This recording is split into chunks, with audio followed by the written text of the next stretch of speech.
believe this is part 4 of this 65 shell going back together. I'm going to be working on the front end in this video, meaning both torque boxes. Being 65, it originally didn't come with torque boxes, but it is a really good upgrade for a stiffener for your entire body, really, because it ties a lot of pieces together, which is why they started using them. So I'm going to put left and right torque boxes in, and then do aprons, rad support, all in this video. And then I also have Mustang's Zephyr front apron panels, so it's going to get stock back panels. You'll see I have the sections that come without the shock towers for the front, so I can line up the whole front end really well, and I'll cut the fronts out of those and weld in the Mustang Zephyr ones. So you can see all that here in this video, and that'll pretty much be all of the main structure stuff for the front end, and then I'll start working my way back in upcoming videos. So yeah, I'm gonna get started here. I have everything prepped for the torque boxes to go in, and just to give you an idea, I like to use the 2-piece ones now, and if you don't know, everything that I'm getting usually is Dynacorn. That's what I found to work the best, fit the best for quality on this sheet metal. But this top plate is going to go in first. I'm going to jam it up in there. And kind of give you a little bit of it'll go in there like that. And I have it pretty snug that it will hold itself in place there. But that'll go up tight against the floor. And then I'll take the second section, like I said, I already have holes in it. Tuck it right behind the cowl side panel. It butts up against the frame, bottom edge of the rocker, and then it goes on the floor pan or the frame rail into the floor support there. So I'm gonna clamp all that in place, get it nice and tight, and then start welding those together. I like to use 2-piece because you can make them fit a little bit better. The 1-piece ones, I found I had to take them apart sometimes to make them 2-piece anyway, to get them to fit the way that I wanted. But that's what I'm going to do. I start here on this side, get those torque boxes done, and then move on to the apron panels.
I have both torque boxes in, fully welded all around, and I like to weld it on this front side to the firewall. I get it nice and tight. You can see that I was hammering on it. I'll tack it in some spots, bend it up, get it up nice and flushed with the firewall, weld it. I do a whole weld seam here, all the welds on the bottom, and then I go back inside, finish welding the inside together.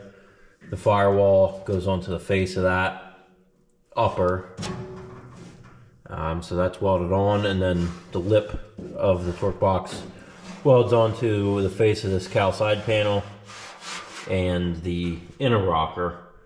So both sides are all welded up, the floor is welded the whole way across on the transition there, all in the floor support area. So everything is nice and solid now. on the entire front end. I could take these jack stands out and it won't move on me on this front end. And it's where I need it to be. You want to make sure everything is pulled to where you want it to be pulled. You can see I have a strap. I use a lot of ratchet straps to get things where I want them to, but I use that pretty much in every shell that I'm doing to hold that down a little bit so it's not moving whenever I'm welding. And I have everything in place where I need it to be, but like everything is symmetrical, everything's even left to right, and where it should be. So next step is I'm going to put these apron panels in and the rad support. I have them all, holes prepped, frame rails are prepped. I marked everything. I kind of test fit it to make sure I grind away what I need to, because it, like I said before, probably this is powder coated from Mustang Zafira, so I cleaned off so I could weld. So you're going to see me set these two apron panels in place, pop the rad support in, I'll vice grip everything together, and then I'll start measuring to get it bumped into where it needs to be on those panels. And I'll kind of go over some of that stuff measurement wise on where I need to be once I get it all squared up. And then I'll be tacking or welding some of that stuff in. And then it'll be on to doing the Mustang Zafira front panels.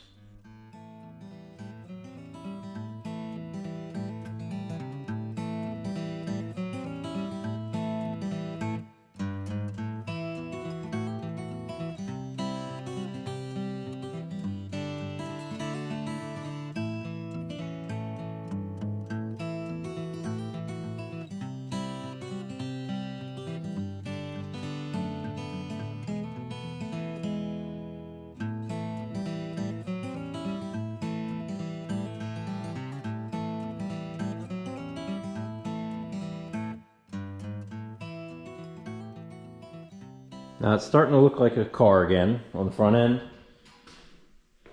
I have everything squared up, lined up. Actually went really well. Everything's where it needs to be, which means also that my frame rails are exactly where they needed to be and set height-wise and left to right. But with this Mustang Zafira kit, how they have it all welded together, and it goes back to the leaf spring bolt, just not much variance that it could go sway left to right.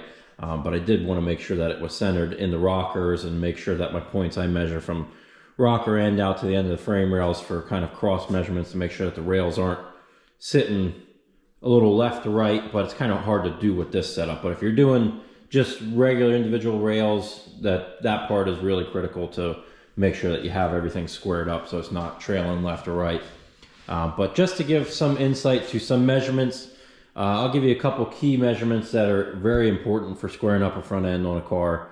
And typically I'm always measuring off of the corner points on all these cows. The only time where it gets different is 69 to 70, the rounded edges, so it makes it a little more difficult to go off of and base a measurement off of. But these 65/6 and 67/8 have a nice corner point, flat front edge that you can measure off of. And I use that point for all of my front measurements, out and cross, to make sure that my aprons are centered where they need to be also. But just for an example here, I butt my tape measure off the edge of this front lip corner. I go out to the very front edge of the rad support. It should be right around 44.5. And it should be the same for both sides. All of your hole measurements should be pretty close to exact left to right as far as the distance out from that. So if you're changing individual panels, I like to take measurements first off of that to the center of my mounting hole. There's your clip hole where your J-clip's going in here, and then this oval hole is the one that your bolt's actually going through. So that one's the more critical to make sure is where it needs to be if you're doing individual panels. And another, the cross measurement. Now for cross measurements, I go off of this squared hole. I'll set my tape measure in it because it's just me. It's easy to do that. I set my tape measure in, lock it into that, measure out to the opposite corner on the corner of the cow. It should be right around, I believe it's, let me double check, 62.5. But just for an example, I'll do it here quick. So I lock it into that and come out 62.5 to the corner. You can see it's within like 1/8 of an inch there, which is pretty good with aftermarket panels. Some of that varies, like this cowl is a little bit different than an original, but making sure that it is symmetrical both sides. And measurements over the years, I've had them vary, 1/4 inch this way or that way. In the end, there's enough play in fender holes that you can get things lined up, but they should be pretty much the same left to right. But that's some of your main ones on the front. Cross measurements there, measurement out. I do height measurements off of the ground. That's what I have the platform for. I'll take a measurement to the height of this panel here, making sure that it's flat because this can bend. So I'll go off this inner point here at the highest point, measure from there to the ground, make sure it's even on both sides, and it is. You can do that to the front also, measure from that to the ground, but as long as the frame rails are still square to the ground, everything's lined up. This car is lined up in my opinion. So I'm gonna go ahead, weld onto the firewall here, and I'll weld it onto the frame rail on this back apron panel. Like I said before, this front one's coming off because I have Mustang Zephyr panels that are going in the front. I just wanted to make this, I do it this way so it's easy to make sure everything is lined up and where I want it to be before moving forward on it. So I'm going to weld in those trailing panels. I'm going to weld in the rad support along the cross member frame rail on the front. Nothing up here yet because that's going to get to the new aprons, but I know that my rad support is where it needs to be, those rear aprons where it needs to be. And then I'm going to also weld in these top hats, the extension panels here that go tie the cowl into the aprons. I'm going to weld those on here, and I'll just tack it onto this panel just in case I want to give this a little twist to make my front panels, the new ones, line up. So maybe a little overload of information or talking, but those measurements will help out someone else on their build. And that is for 65.6 that I'm doing here. Those measurements specifically, they alter from year because they get a little bit bigger, but hopefully that helps. So I'm gonna set up, weld those panels in, and then we'll be back. I'll cut out the front aprons and get the Mustang Zephyr panels out.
Alright, so I'm working on the engine bay panels now, and you can see from the video I welded these top pieces in.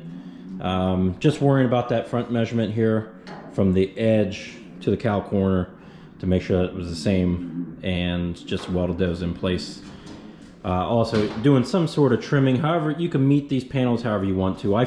They come flanged, they have a flange edge on here, so you're laying that panel up onto there and welding in between, grinding it so it's pretty much flush. There's not as much body filler needed then, and it gives it some structure strength by being overlapped like that. So that's what I'll do with the rest of the panel, and I'll show you how I did it. I went ahead and trimmed and fit this panel in, put my flange, rolled my flange on the back edge there, and I'll show you how I did it with the other panel.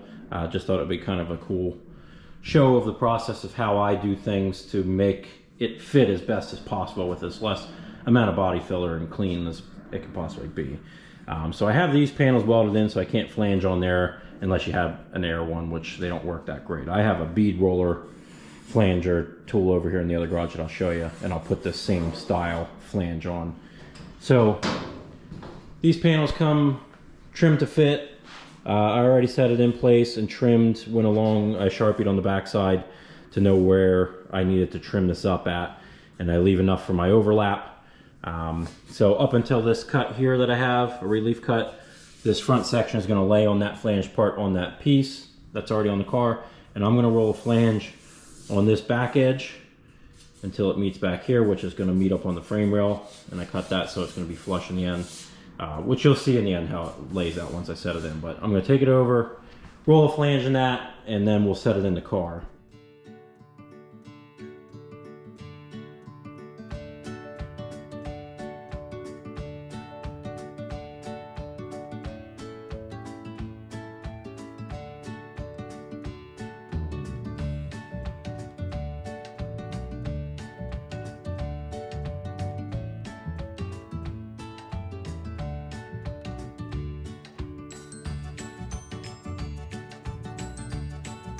And this is with it all screwed together. I have self tappers in about every foot just to hold everything together nice and even before I start welding. But you can see the line down is straight. Everything's flushed up where that flange is, and then where I transferred it to reverse flanged it on that one. But you can see how it fits in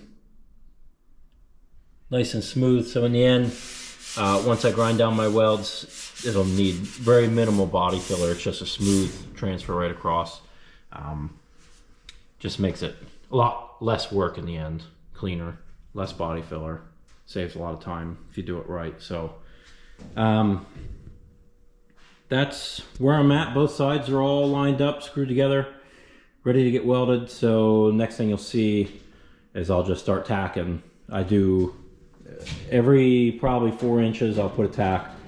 I come back, tack, tack, tack, come back, tack, tack, tack, go to the other side, tack, tack, tack. Let it cool off in between because you don't want to weld that whole span there all in one. You'll warp it big time. This is true for any long panel like that. Even a short span, you can warp it. So you want to take your time, cool it off in between. You'll see me blowing it off until everything is welded the whole way across, whole way down, and then I'll come back, grind it down, and then we'll be back, show you what it looks like all cleaned up and finished.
So hopefully you're able to follow along and see kind of the sequence of what I did there on doing this front engine bay panels.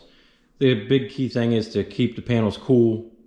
Don't heat them up too much that they warp them. It's a big panel, a long span. And you can see I go back with a big flapper disc to start grinding down welds. I don't go too far, and then I finish them off with a 2-inch 3M grinding disc. I think they're 80 grits.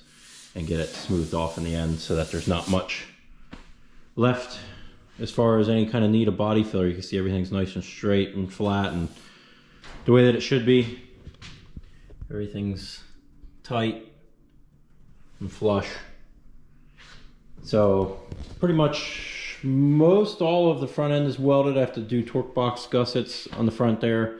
And then I'm going to do A-pillars, hang the doors, B-pillars, might do some of the roof rail area, and then keep working my way back.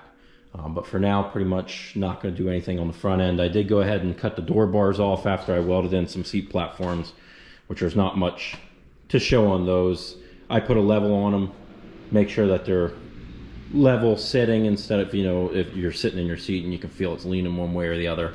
And if you want a measurement, I always go off this lip of the torque box out. I go to these holes here. 35 is center of this hole from that torque box. I think the back one, if you're looking down at it, it reads about 24, but it's going to be the same because these are pre-drilled. So setting that at 35 in the middle and making sure that they're even going across. You can look in the end once you have them tacked in to make sure your holes are lined up and look good and level. So yeah, great progress. Front end looks great. I'm very happy with the turnout. That's why I love this Mustang Zephyr stuff. Everything looks so clean in the end. It's just a overall great install kit to do. So that's gonna do it for this video. I appreciate you watching and sharing. Videos are blowing me away with people watching them. So it's been fantastic to watch. Keeps me motivated to keep making them. So I'm gonna keep them rolling. I have some other projects that I'll show some videos on here soon. And just keep it going. Thanks for watching. See you in the next video.